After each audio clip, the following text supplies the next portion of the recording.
قاری تک جس نے وہ قرأت اس کے سسٹم سے وہ مطلب ایجاد کی اس نے.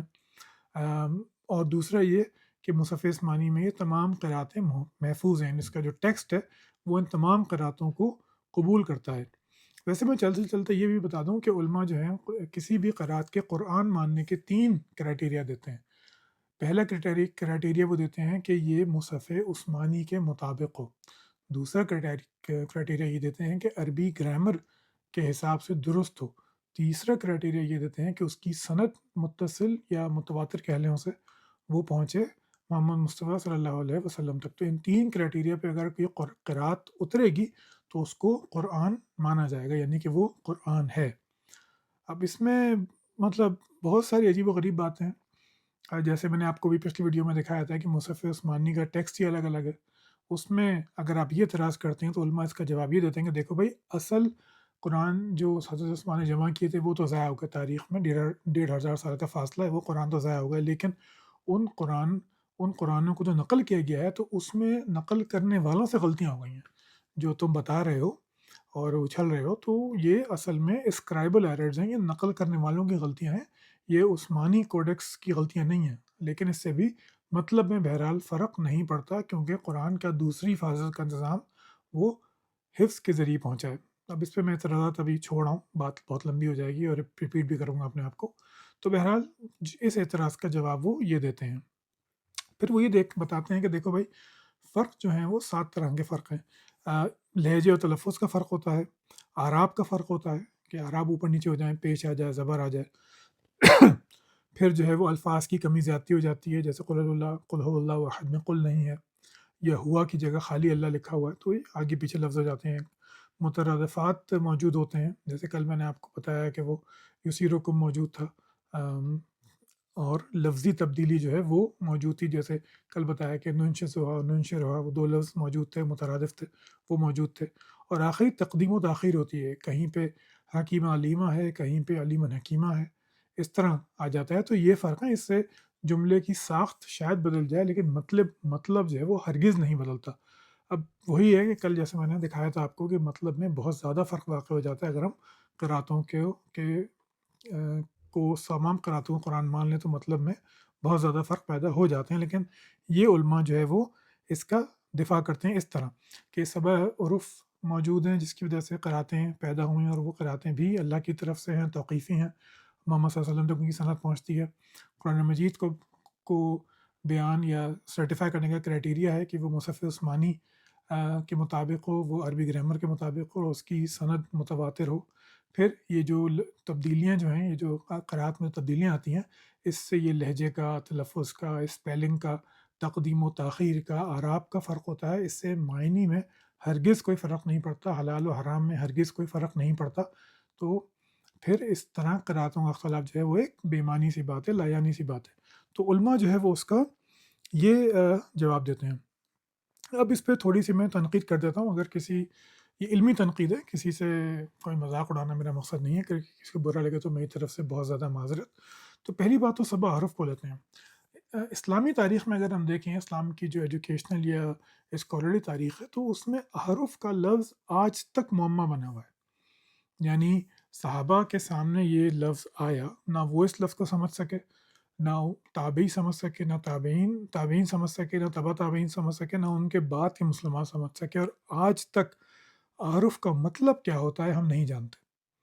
اسی پہ اگر ہمارے علماء یہ کہتے ہیں ہمیں کہ بھائی مصحف عثمانی میں موجودہ رسم الخط میں تمام کے تمام حرف موجود ہیں، مگر آپ یہ تو جانتے نہیں کہ حرف ہوتے کیا ہیں. جب آپ یہ جانتے ہی نہیں تو اس کا موجود ہونا آپ کنفرم کیسے کر سکتے ہیں؟ مطلب یہ تو عجیب سی بات ہو گئی نا کہ ایک چیز آپ کو معلوم ہے کہ ہے، وہ کیسی ہے، کس طرح کی ہے، یہ آپ نہیں جانتے، لیکن پھر آپ دعویٰ کر رہے ہیں کہ بھائی فلاں چیز میں وہ چیز موجود ہے. تو یہ ناممکن سی بات ہے نا، کیسے ہو سکتا ہے ایسا؟ تو بہرحال یہ ایک لایانی سی بات ہمارے علماء کرتے ہیں کہ قرأت مصحف عثمانی میں تمام کے تمام حروف جمع ہو چکے ہیں. اور حروف کی جو وجہ بیان کی جاتی ہے وہ بھی بہت عجیب و غریب ہے. مطلب غور کیجئے کہ صحابہ میں اختلاف ہو رہا ہے تو حروف کی اجازت مل جاتی ہے، لیکن حروف کی اجازت تو ہم جیسے لوگوں کے لیے ہونی چاہیے تھی. اجمی ہیں جو، ان کو اجازت ہونی چاہیے تھی کہ بھائی آپ اردو میں پڑھ لیں قرآن نماز میں، یا آپ جو ہے وہ ملیالم میں پڑھ لیں، یا آپ جو ہے سندھی میں پڑھ لیں، ہمیں تو اجازت نہیں ہے، ان کو اجازت تھی۔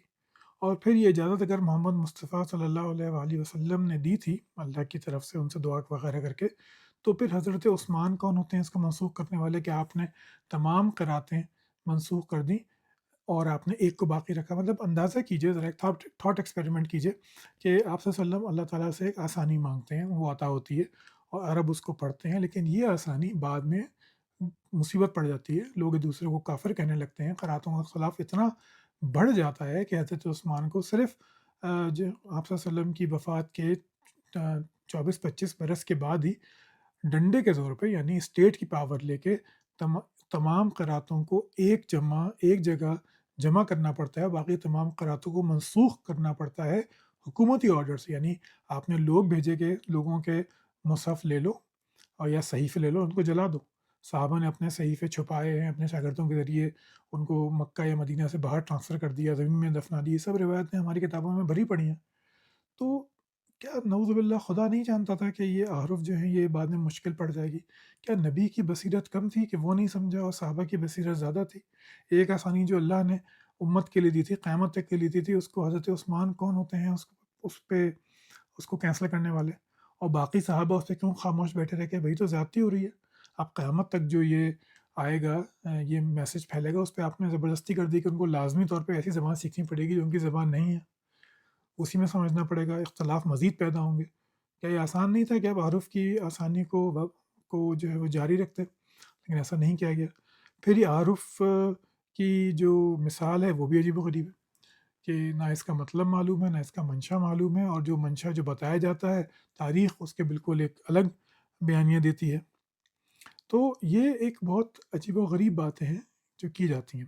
پھر دوسری تنقید میں کروں گا عرض اخیرہ پہ۔ عرض اخیرہ کی قرأت کے بارے میں ہم کچھ نہیں جانتے، اس کے بارے میں صرف اتنی ہے روایت، آپ جتنی بھی پڑھ لیں، یعنی کم سے کم میری حد تک جتنی میری روایتیں میں نے پڑھی ہیں، اس میں صرف یہ ہے کہ آپ نے دورہ 2 مرتبہ فرمایا، اس دورے میں کیا طے ہوا نہیں جانتے، ناسخ و منسوخ کی باتیں کیا ہوئیں نہیں جانتے، قرأت پہ کیا فیصلے ہوئے نہیں جانتے، صورتوں کی ترتیب پہ کیا فیصلے ہوئے نہیں جانتے، اس پہ آیتوں کی ترتیب پہ کیا فیصلے ہوئے نہیں جانتے، آیتوں کی تعداد پہ کیا فیصلے ہوئے نہیں جانتے، مکمل پردہ پڑا ہوا ہے۔ ذرا سوچئے کہ حضرت روایتوں میں ہے کہ حضرت عبداللہ ابن مسعود جو ہیں وہ عرض اخیرہ میں شامل تھے، پھر ان کا قرآن جو ہے جیسے میں نے آپ کو پچھلی ویڈیو میں دکھایا کہ اس کی ترتیب بالکل الگ ہے، تو پھر حضرت عثمان نعوذ باللہ باقی صحابہ جو ہے وہ گناہ گار ٹھہرے۔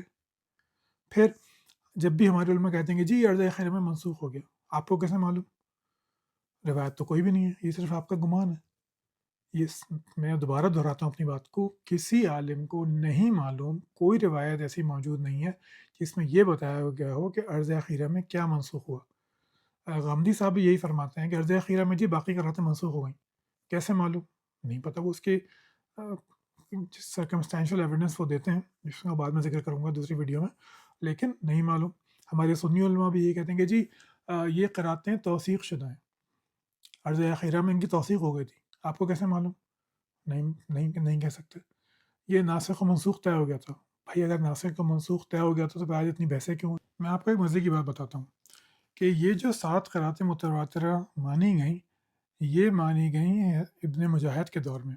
ابن مجاہد کا جیسے میں نے ذکر کیا تھا کہ حضرت عثمان کی کلیکشن آف قرآن سے 280 برس 280 ایئرس کے بعد وہ یہ بتاتے ہیں کہ بھئی یہ 7 قراتیں جو ہیں یہ کنونیکل ہیں، یہ 7 قراتیں متواترہ ہیں، یہ ان کی سند ڈائریکٹ محمد صلی اللہ علیہ وسلم تک پہنچتی ہے۔